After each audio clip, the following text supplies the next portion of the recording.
Hello, ladies and gentlemen, and welcome to Dead Space, Episode 1.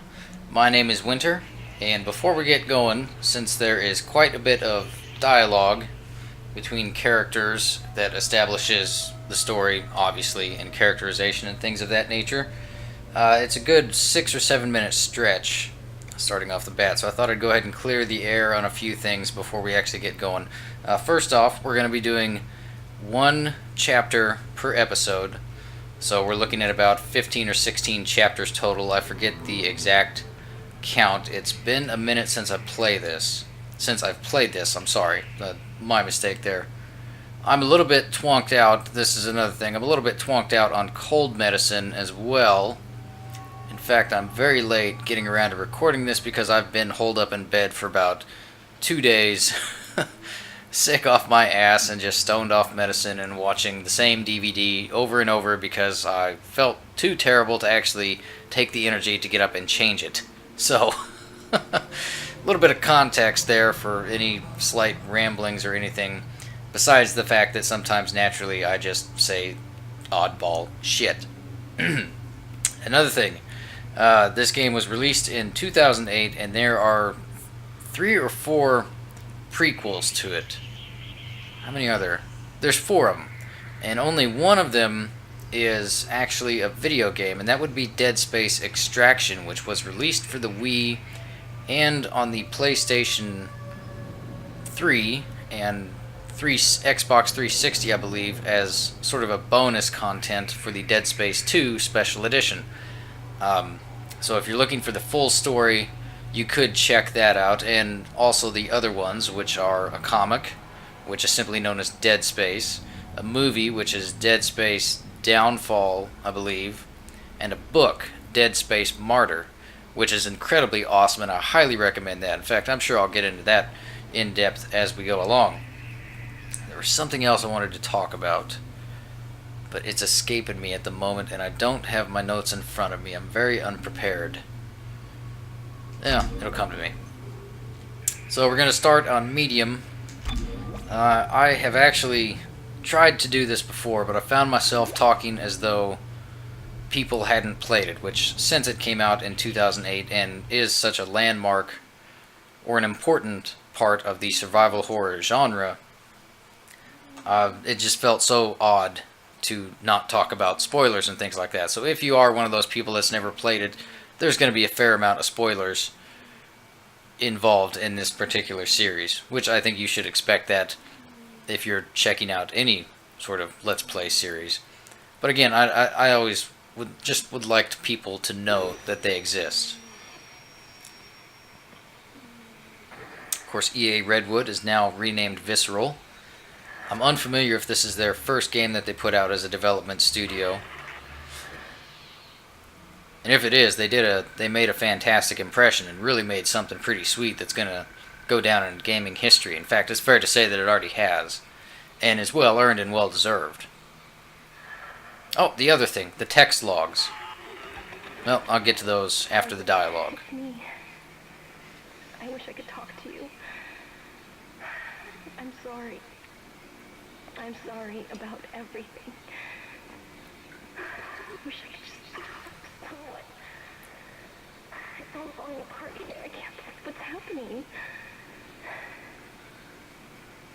It's strange. Such a little thing.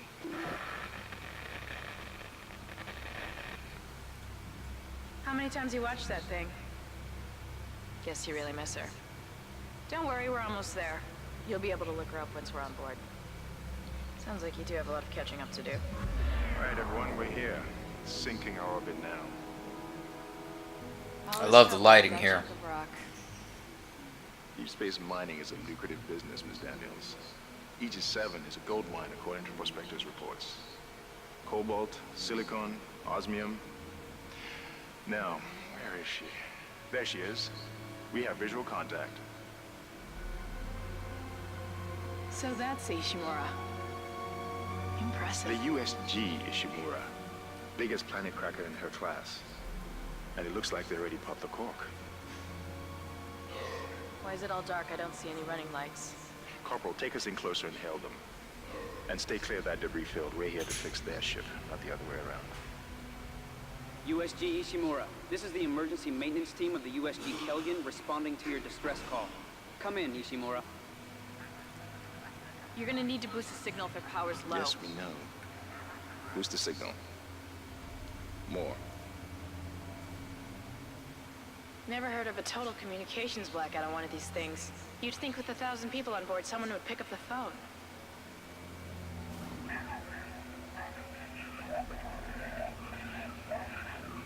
What is that? It's a busted array like we thought. Sounds like they're having problems with their encoder. You get us down there and Isaac and I can fix it. 48 hours max. All right, you heard the lady. Take us in. Let's see what needs fixing. Gravity tethers engaged. Automatic docking procedures a go. What the hell? Sir, the auto dock. What is it? We're off track. We're gonna hit the hull. Hit the blast shields. Their guidance tether's damaged. Switch to manual, now. Inside the magnetic field? Are you insane? Abort! No! We can make it inside. Corporal, gave you an order. Field's too strong.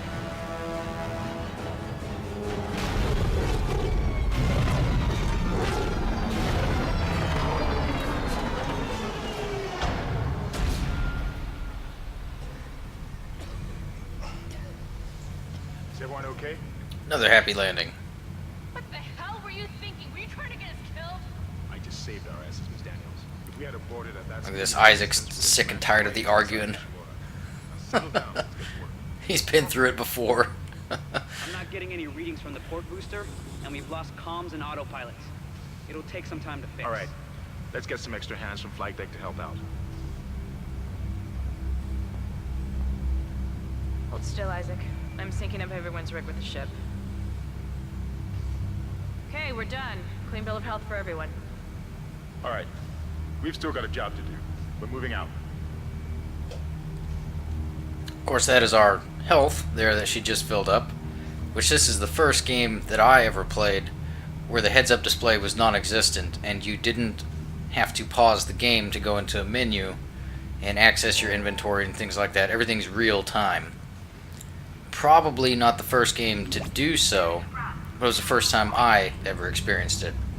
It really works because, of course, this is a survival horror game, so when the tension is up, you know, cranked up to the max, and you've got to suddenly go into your inventory and manage something, switch weapons or whatever it may be, it adds a little bit to the tension and really heightens the experience. It's a very bold move. Now then, on to the other thing that I was meaning to talk about before we got started. There's quite a bit of text and audio logs in this game. And in regards to the text logs, I'm actually going to stop and read them because this is the first time that I've ever played this game on a television big enough to actually allow me to read the text. So this is going to be somewhat of a different experience for me in terms of getting the full story. You know, you can get the gist of it. I mean, I don't know how crucial the text logs are to the actual story. I can only assume that they absolutely help move the events along and explain the world and things like that. You lost the port booster. But I'm going to take some time and read those, so just giving you fair warning on that. I'm not sure when those crop up. I can only assume that they're in the first level. Again, it's been a while since I've played this. My memory of it isn't exactly 100%. Guess the power's down everywhere. Isaac, get over here and hack the door pad.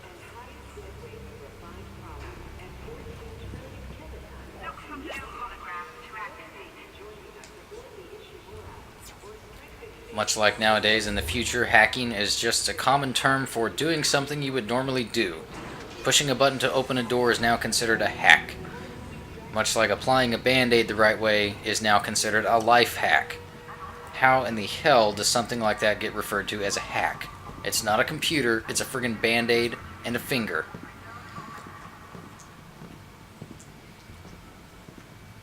But whatever. I don't want to get started on that line of thought. Back in a hurry. There should be a security detail in here. Yeah? Well, there's not. There's nobody here. I can't pick up any broadcasts. That security console's still live. Isaac, log in and see what you can find. Kendra, get that elevator back online. Power's dead. I can't. Then reroute the damn power. Look, if we all cooperate, we can figure this out a lot sooner. Let's get that computer display up, Isaac. Use the locator system to find your next objective. And this is something that I get quite a kick out of as well. The locator here shows you where your next objective is, where you should be going. I think it's a pretty good idea. There's quite a few games that I wish would implement that. And you notice these two gentlemen right here. See if I can get them lined up in the shot together. Of course, they weren't introduced at all in that very first graphic that we saw when it was describing who was on the crew from the Kellion, which is a vessel that doesn't really get explained. I mean, obviously it's a maintenance vessel, sort of an S.O.S. response team, but it's never visited in any of the other Dead Space media. The tram system's offline. Getting around is going to be difficult. The air seems to be flowing again. That's a start. What the hell was that? Automatic quarantine must have tripped when the filtration system restarted. Everybody relax. What was that? Did you hear that? Not sure. What the hell? Oh, good lord. I don't know. Something's in the room with us. Jesus! Over fire! Over fire! Get the power! Come on. Got it. Alright, let's get out of here.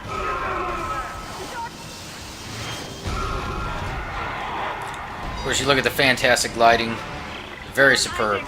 Get the hell out of there. Very reminiscent of the last 15 minutes of the first Alien movie.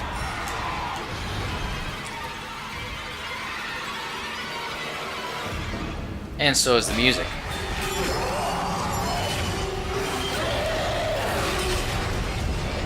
But that's alright. This is a series that seems to wear its influences on its sleeves very proudly. For me, the three influences that I recognize the most is, of course, Alien, and then Event Horizon with the notion of this sort of haunted house in space motif, and the underwater horror flick Leviathan starring RoboCop. Which, if y'all haven't seen that, because I know it's not quite a popular one, very few people actually seem to know about it, to be honest with you. And it's a shame. It's a good movie. I really enjoyed it. It's a bit like The Abyss meets Aliens. So what have we got in our inventory now? Of course, I just got some credits. If you've played this game before, and again, I'm assuming most people have, then you know that credits are crucial and key, almost as much so as inventory management.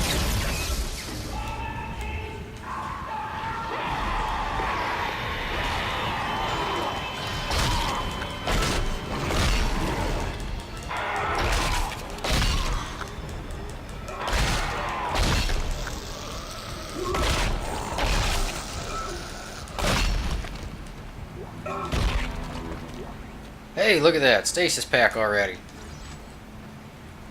And that's my plan of attack. Do as much melee as you can and conserve the ammo, because being a survival horror game, resources are very limited in some spots. Not so much, I don't think we're going to have to worry about it as much this time around. As you saw in the very beginning, we're playing this on medium difficulty, so ammo and med kits and things of that nature are fairly common and fairly plentiful. This is the first time I've played this game since completing the Nightmare mode. So right off the bat, you know, if you've played Nightmare mode, you know that it's a lot more difficult. And indeed, that little melee attack I did on the first necromorph there, because that's what these creatures are called, would have gone slightly different in the Nightmare mode. This is Benson. Everybody listen up. They're using the vents. That's how they're getting around the ship. Stay away from down. Get back. Get back. I like the use of the audio logs. Isaac! Isaac! God, I can't believe you made it. Isaac, we ran into more of them on the way over here. Are you okay? More what? What the hell are those things? Is that the crew? Keep your voice down. Whatever they are, they're not friendly. Half the doors on this ship are locked because of the quarantine. Now, we have to get to the bridge. But first, we gotta repair the tram system. You're crazy, Hammond. You're gonna get us all killed. If you listen to me, I will get you out of here alive. Now, what's wrong with the tram? The data board is fried, but there should be a spare in the maintenance bay.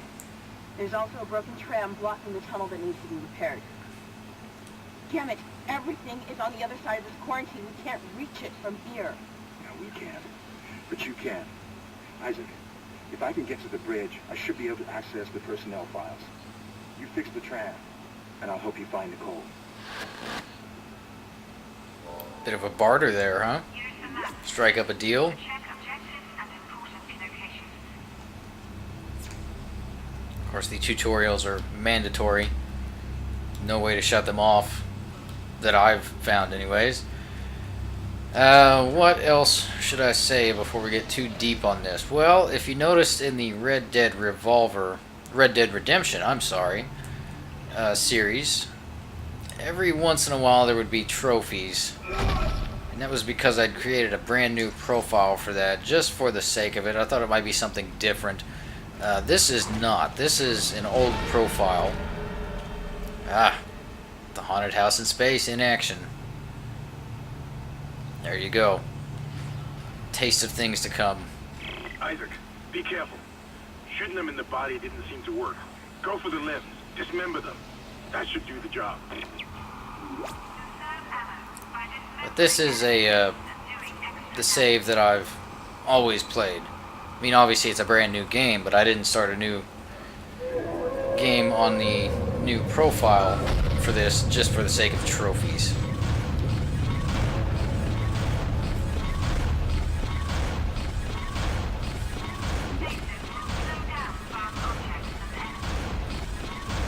Of course, you're stuck in one spot for a brief moment when the tutorials fire up. Try using the stasis module you just picked up.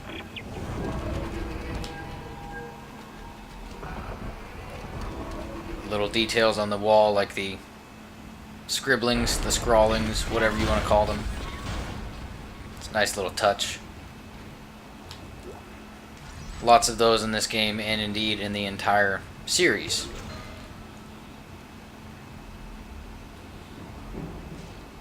So here's our flashlight. I suppose now is as good a time as any to show that off. This is what I'm talking about, it being a dark game. Sometimes it just goes absolutely pitch black and you can't see a damn thing.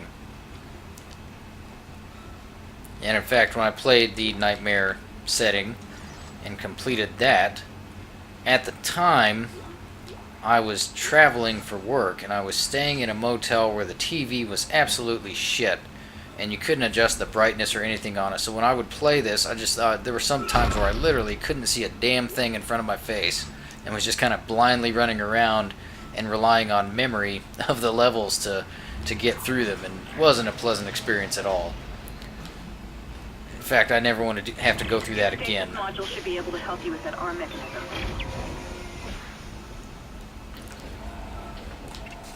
Nodes, which are not so much of a rarity in this game. Of course, we'll get to what they do here in a few minutes.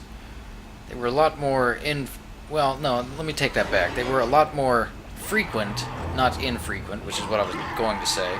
They were a lot more infrequent in the second one. Oh my goodness, look at that. Home run.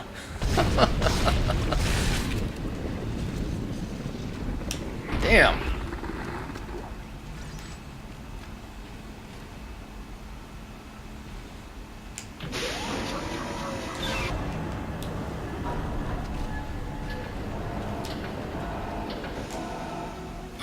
That actually took me forever and a day.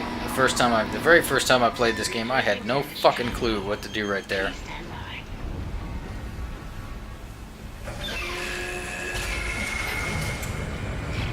Isaac, you did it. The tram is blocking the whole system. When you get the computer online, you'll be able to call the tram from the control room. Faster the better. I can hear something crawling around out there. Well, she stepped over an audio log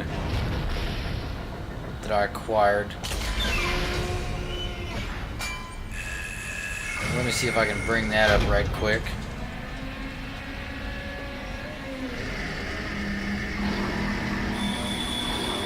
Database.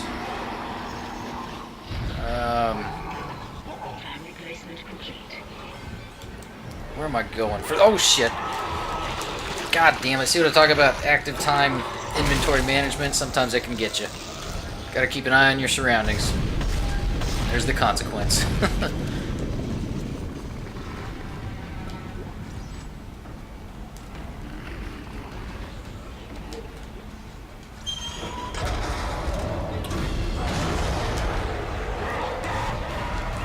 Did y'all notice the plume of dust or smoke that came out of the vent grate before he popped out? I like that it gives you a little warning sign. Kind of give you a moment of, oh shit, before it actually happens. I don't know why, I just always get a kick out of that little detail. There's so many things that go into making a game like this, particularly a science fiction game like this, believable and relatable. And one of the things is just attention to the little tiniest details. Like the shadow there on the ground. See that moving?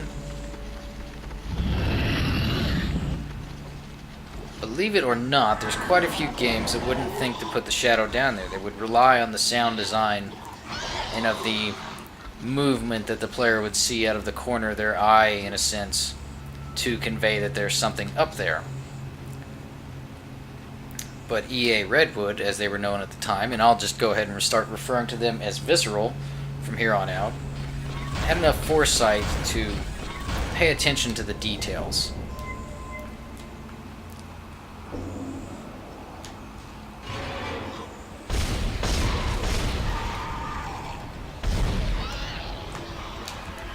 Oh, don't like those guys.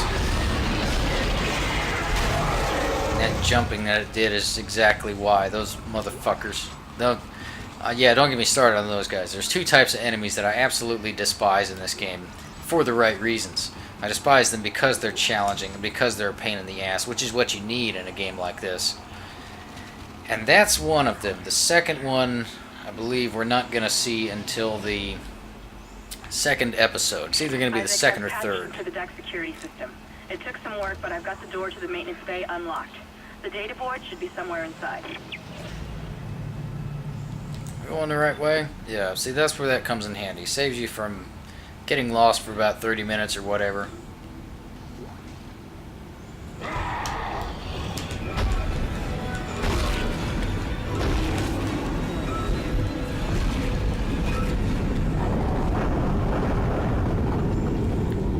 Again, there's my preferred technique. Hit him with stasis, knock the shit out of him. That's what you absolutely have to do in the nightmare setting. See if I can get this without setting off the Isaac, you still need to save find the data point. board to the tram computer. It's in the maintenance bay. Inventory full. Look at that one shot. Well, that'll be there on our way back. Audio log. This is Benson, Tram Engineering. We think we figured it out. Smith killed one. Listen, forget about shooting him in the body. You gotta cut off the limbs. Grab a cutter, anything like that. Cut him apart. And that's, of course, the main selling point for this game. Isaac. At the time of its release, anyways. It looks like the door to the storage room is locked. There should be a key somewhere in the maintenance bay. I know I had never played a game where you actually had to strategically remove portions of an enemy's body in order to stop them. Typically, it's all just... excuse me. Typically, it's all just fire as much ammo into them as you can and just knock them dead. So... And it is a good selling point. I mean, it works. It's very genius. I don't know what the ripple effect was in the industry after this game, because I never played this game until 2 years ago. This was actually the very first game that I played on the PlayStation 3.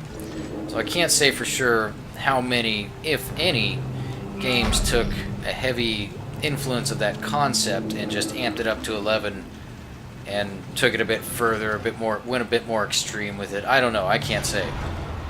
Everything gets borrowed or copied, if you want to get, I suppose, brutally honest about it, from everybody. Everybody does it in game development. It's just the way things are. I'm not saying it's right or that it's necessarily creative, but, you know, it happens. Everybody does it at some point. Nowadays, there are no original ideas. There's just a reincarnation of pre-existing ones. And I would like to say that at the time, this was one of the few games that actually had an original idea. And I say I would like to say because, as I mentioned just about a minute ago, probably less than that, I didn't actually play this game until about 2 years ago. So I'm not the most knowledgeable as to what exactly the gaming landscape was like at the time that this came out. I was still on PlayStation 2 and didn't really hear about this game until about 2009. I didn't know anybody that played it. I just saw the box sitting on a shelf. I believe it was at a Walmart or something like that. And you know, if you've seen the box art, which I'm sure I've used the thumbnail for, well, probably not. It's actually kind of hard to find a good picture of that. But it's just a severed, you know, forearm floating in space. And that image right there absolutely sold me on the game because it lets you know exactly what you're in for. You know, the imagery matches up with the title, Dead Space, very well. And for myself, being a survival horror fan and a science fiction fan, I was sold. You know, I mean, what more could you ask for? The ship is overrun with some sort of parasite or parasitic alien life form, and we're going to watch this little group of survivors get taken out one by one. Good stuff. Here's one of the text logs. Do me a favor and keep an eye on my surroundings for me while I read this. What have we got? Faulty Ford gyro. It's an engineering invoice.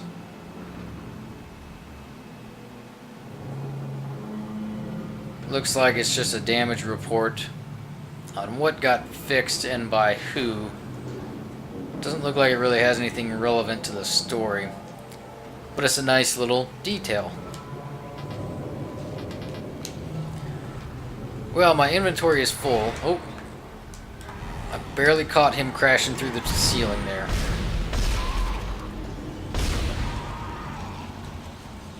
I was actually fixing to take a look and see what I could drop or use so that I could pick that up, but now I don't have to do that. So, good deal. Thank you, sir. Thank you for showing up and letting me clear out a little bit of room. Of course, we'll get more inventory slots as we move along and have more credits to purchase new suits. And I believe we'll be able to do that at the end of this chapter, though I could be wrong.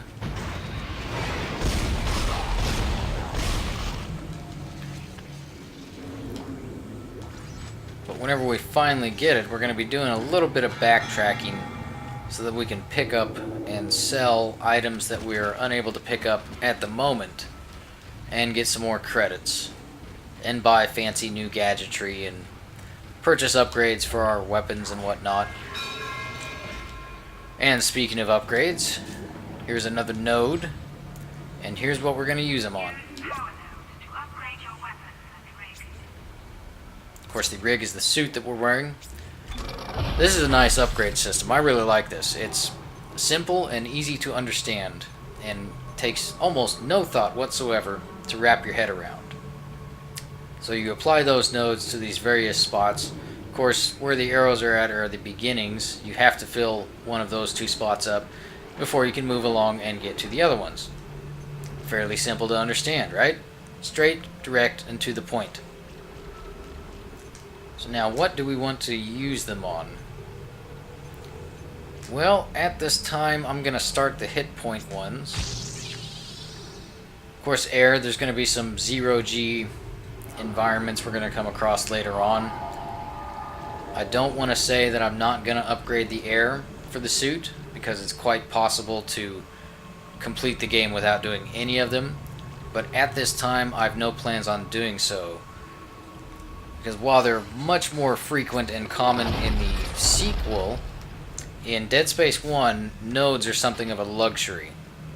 So, you've got to be fairly mindful with them, especially if you're...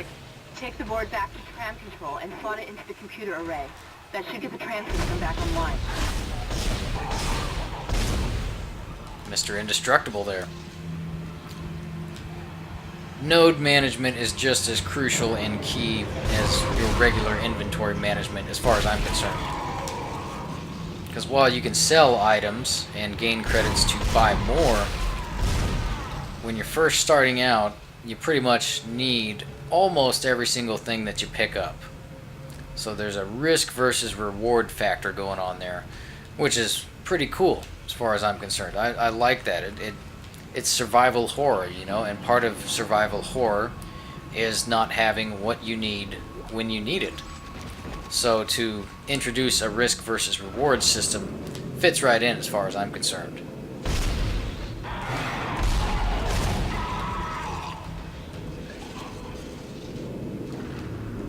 What have I got behind me there? Credits. So there's a medium-sized first aid kit in that room. Yeah, we're definitely going to be doing some backtracking before we finish off the episode.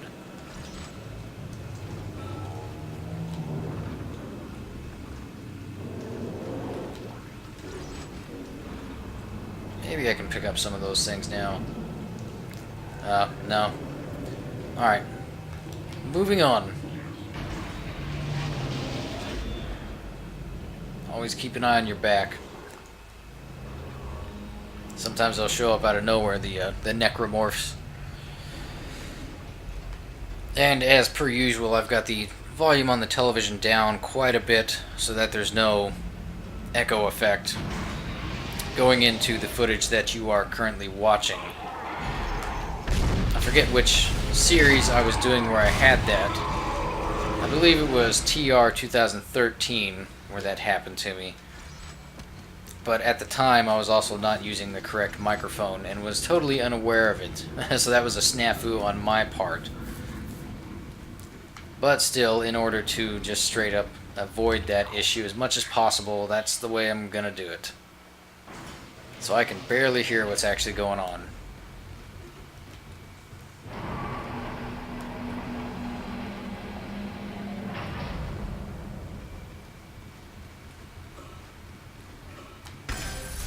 Tram control computer now online.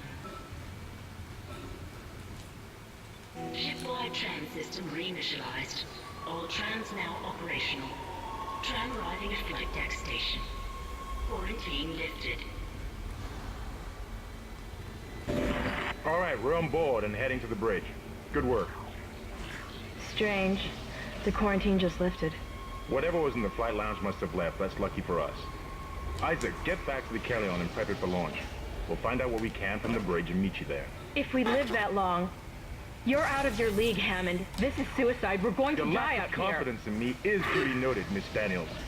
But I have a mission to complete, and that's exactly what I am going to do, with or without you. Do we understand each other? Just get us out of here alive.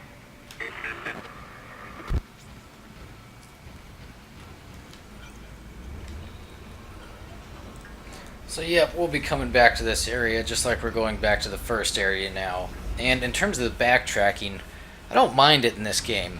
There's a few games that I absolutely detest the backtracking in. But it makes sense, first off, in the story in this game. And it's also... the level design is fluid enough, and everything makes enough sense that it's not as much of an issue as it probably could have been. And my goodness, that actually made me jump. Oh shit, I'm out of...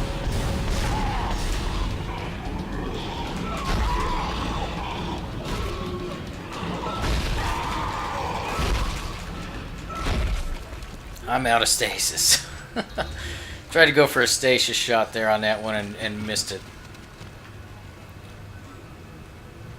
Some people say that the stasis detracts from the experience of Dead Space, and I can agree with that to an extent. I've seen some people do a no stasis challenge run, and it looks interesting, and I would, I'd probably give it a shot at some point. We made it to the bridge. It's a nightmare up here. No survivors. Shit, wrong button. Sorry about that. Wish us luck.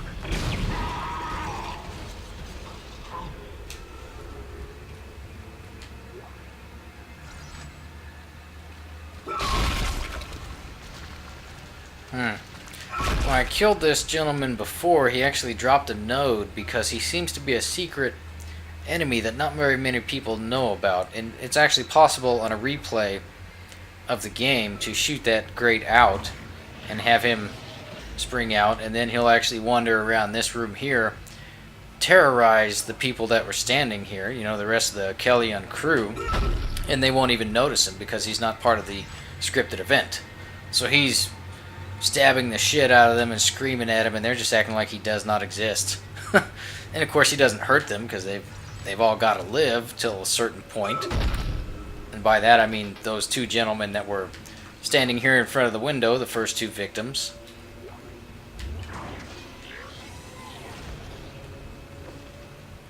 That's kind of funny to me.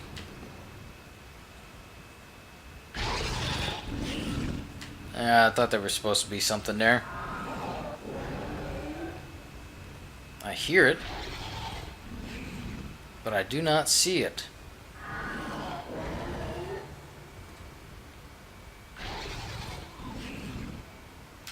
Alright, let's go lure it out. I thought it was up there.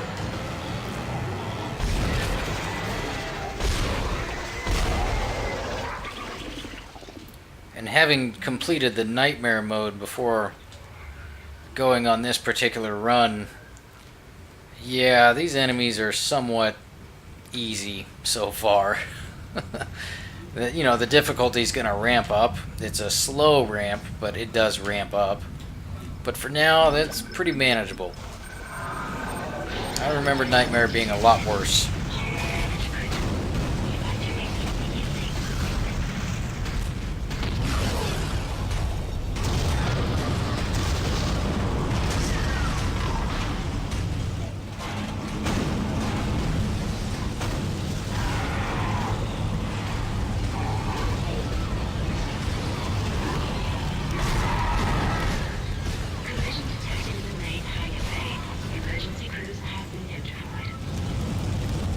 Hope one of those guys dropped ammo.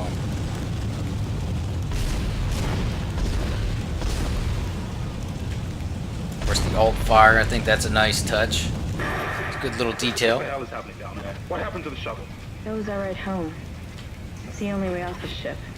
Kendra. No, Hammond! This changes everything! Just let me think. Can you access the command computer? It's no good. There's an executive lockdown of all primary systems. Without the captain's authorization, I can't access them. Well, where's the captain? Here he is. Captain Benjamin Mathias. Location? Med lab. Status? Deceased. What? How? I can't access that information. Find the captain and you'll find his rig. With his authorization codes, I can crack this computer wide open. Damn it. Isaac, I'm sending the tram back to your location. Get to the medical deck and find that rig as fast as you can. What was that?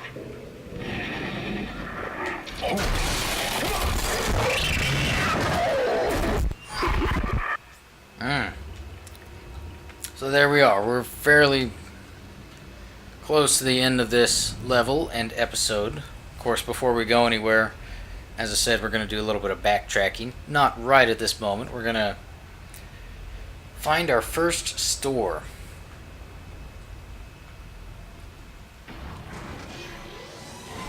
There's a lot of things about this game that I really enjoy, and it's hard for me to find flaws in this game. I don't want to say it's perfect, because there are a couple of things that I'm not fond of, but the good far outweigh the negative for the most part. And there is always ping, so that helps. So here's our store.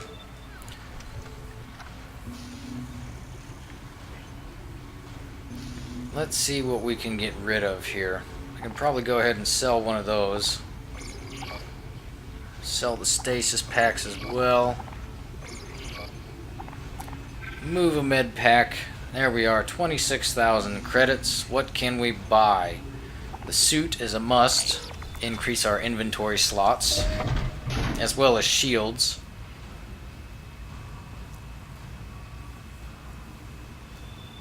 Notice how it's fairly bare bones and just a sort of a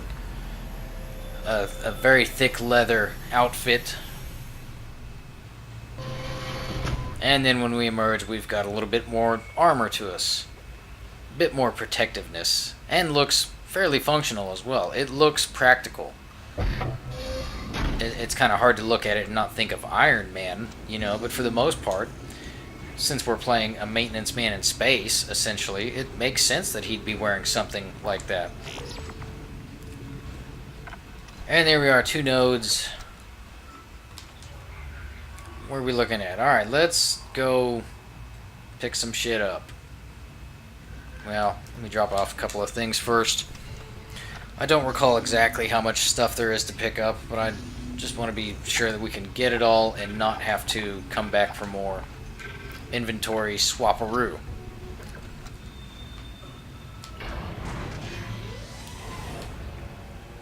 And that's the name of the game. That's the most crucial part, is inventory management. That and actually hitting the elevator button when you intend to, and not missing it the first couple of times.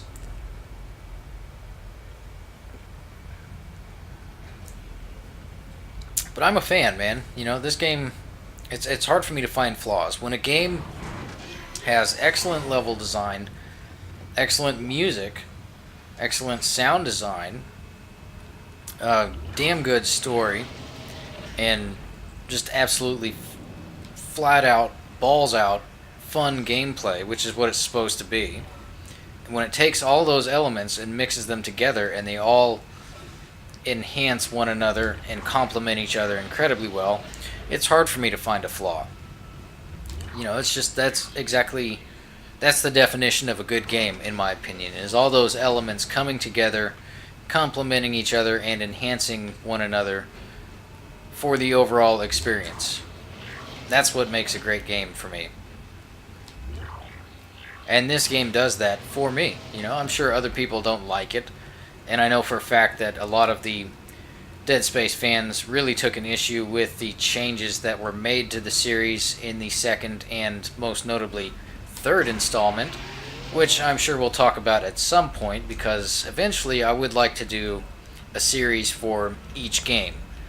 The only one that I probably wouldn't touch is Extraction, and that's because the gameplay in that is vastly different.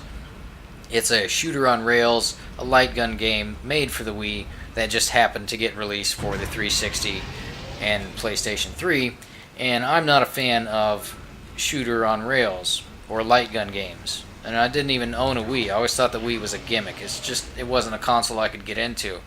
So I had a hard time actually taking the time to play a lot of the games for it that were released for other consoles. The only exception being Silent Hill Shattered Memories, but that's one of my favorite game series of all time. So, sorry about that, folks. Wrong button. Meant to do that there. Oh, no I didn't. God damn it, I don't know what I'm thinking. I was going the right way for the items. But yeah, Extraction, you know, I enjoyed it. It's one of those games that, no, I would never have played it if it weren't a Dead Space game. And I've no problem admitting that. But, yeah, probably won't be doing it. Just not that big of a fan of it. I've actually only played and completed it once, though I did go back and try for some of the trophies that you get for the PlayStation 3 afterwards. Didn't get them all, and that's fine. It just didn't capture my attention as much as the other Dead Space games did. Because, you know, Dead Space is, obviously, you can see here, it's well established as a third-person, over-the-shoulder style game, much like a well, the one that everybody knows as Resident Evil 4. And I won't deny the similarity in that sense. But Extraction being for the Wii, you don't see your characters. It's just a different gameplay mechanic that I'm not fond of. It just doesn't do anything for me. So probably we'll never be doing that. Well, I don't want to say never because the risk always lives, but I have no plans at this time. And of course, if you've been keeping up with the channel for a while or bothered going through any of the playlists or previous uploaded videos, you'll notice that I have already done the DLC for Dead Space 2 Severed. And may do the DLC for Dead Space 3 if we make it that far. I say if because you just never know what's going to happen. You know, I would like to lay out all these plans and set a sort of schedule in a sense of like, okay, well this week I'm going to work on this game, next week's going to be this, and then, you know, just proceed on with that and very much establish a routine of sorts. But I never know what's going to happen. You know, I hadn't anticipated as doing TR 2013 when I did, or the Ground Zeroes videos that I did. And I damn sure didn't intend on the White Knight series turning out the way that it did in terms of being a speedrun.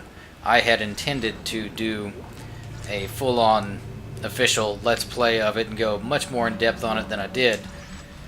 But then the idea came up to do a speedrun on it and go for that particular trophy sort of quote-unquote live for the viewer, and it just seemed like a cool idea, and I went with that instead. So, you know, plans come, plans change.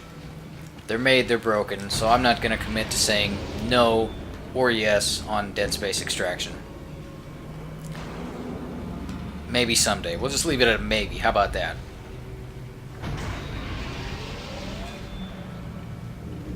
There's the brilliant sound design. Those elevator doors, the hydraulics sound powerful, and it sounds a wee bit rusted. So it's been utilized quite a bit. And this ship's been around for a minute. Everything's filthy. Of course, you see air hoses or cables of some kind there. The design is absolutely fantastic. You know, it's so easy to take the concept of a spaceship in the future and just Star Trek the hell out of it. You know, make it clean, make it look like it shouldn't, how can I put it? Make it look like something you've never even seen before, that you would have no idea how the hell works. But the Ishimura, you walk around it and it makes sense. The hallways make sense, you know, the corridors, the elevators, the piping on the walls, all the grates, the lighting, it all makes sense, and it looks like something that would actually function. And that's my favorite kind of environment to go exploring. It makes for a very fun environment to destroy, you know, necromorphs in.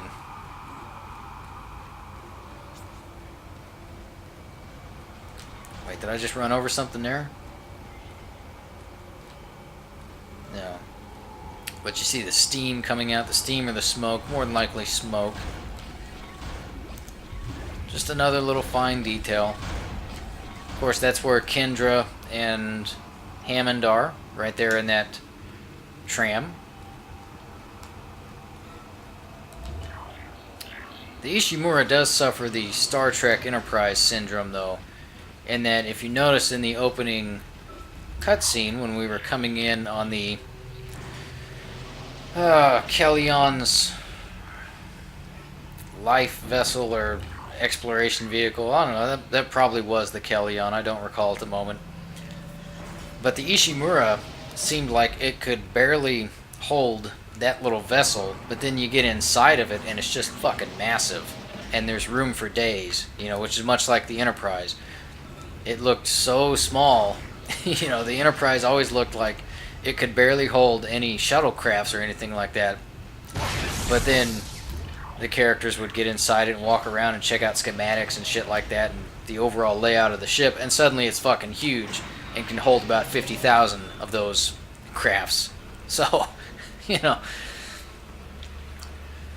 But I don't know how they could avoid that. I mean, the Ishimura would have taken up the whole screen and you wouldn't have had that gorgeous view of the planet, Aegis 7, or the sun, the chunks of the planet that were broken away already, that were floating, the debris, in a sense.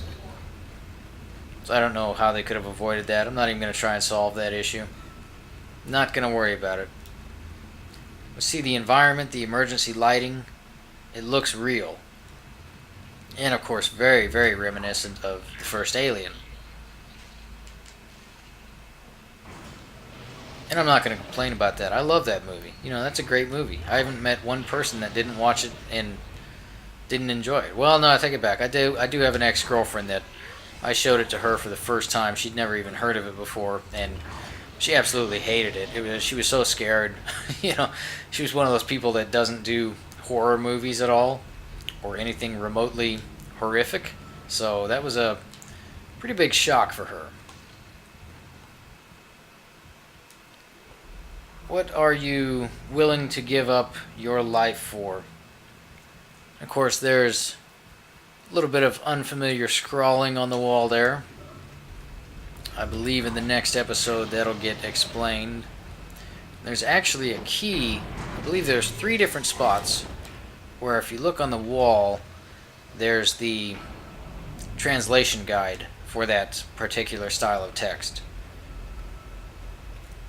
I think I've already passed one of those spots and didn't think to point it out. But I'm pretty sure we'll come across a couple more, so I'm not going to backtrack just to show that off. We'll go ahead and hit up the store here. See what we can do with what we've got. What have we got? Yeah, I'm going to grab myself another node, I think. Large med pack, we'll move that. Sell that. Sell that. Ah, look at that. 400 shy from being able to get another node. So what else can we get? We can get the line gun, which will come in handy. And in fact is primarily my go-to weapon. Of course, there's our ammo counter on top of the gun in that little turquoise square. If you're not playing on full screen, you probably can't see it. But this is the weapon we just acquired. Get out to an open space and show it off a little bit. Fairly bulky. Much like the plasma cutter, only much more effective. Get that assigned to the spot I want. Of course, you switch your weapons by using the arrow keys on the controller. Alright, let's move along and finish the episode.